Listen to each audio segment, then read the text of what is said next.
अयोध्या नगरी में भाड़े मकान आपवानो चाली रह्यो छे खेल। શું કરી રહી છે ઔડા અને શું કરી રહ્યા છે ઔડાના અધિકારીઓ? શું મલાઈ ખાવાના લાલચે વચોટિયા પણ લઈ રહ્યા છે લાભ છે તે અરજી કરવા છતાંય તેમના દ્વારા રિસીવિંગ પણ આ જે અરજી છે તે કરવામાં આવી છે, તેમ છતાં પણ તેમના પેટનું પાણી કેમ નથી હલતું?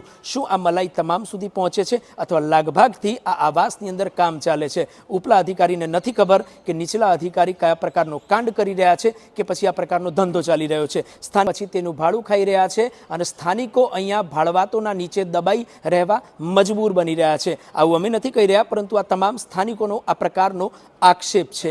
સવાલ એ થાય કે ઔડાના અધિકારીઓને મૌખિક 3 વખત રજૂઆત અને લેખિતમાં એક વખત જે મેન ત્રાસ એ છે કે ભાડુઆતનો કંઈથી લગભગ અત્યારે 150 જેટલા મકાનો રેન્ટ ઉપર ચાલી રહ્યા છે। તો આ લોકોના બહુ દાદાગીરી, પ્રસંગ કોઈ હોય, તહેવાર હોય તો બહુ दादागिरी करे છે આ લોકો कि आप क्या ही उखाड़ लोगे हमारा। धमकी भी देते हैं? हाँ, धमकी भी दी। आज कौन देते धमकी? आज मॉर्निंग की ही बात है, जब मैंने बोला कि इस तरह से हमारा है, तो आज मॉर्निंग में ही मुझे कहा જોઈ લઈએ શું ઉખાડી લેશો તમે અમારું, આવી રીતે અમને ધમકી પણ આપવામાં આવે છે। तो ये सब चीज़ें गलत है। धमकी नहीं, आज सोशल मीडिया वगैरह सब है हमारे साथ में।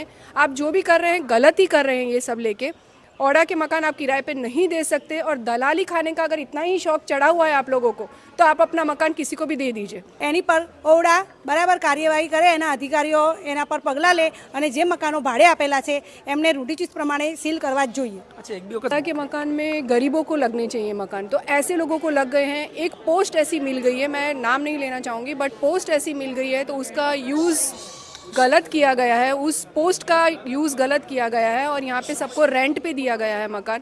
रेंट पे देने के लिए अगर मकान बनाए गए थे तो गरीबों का क्या?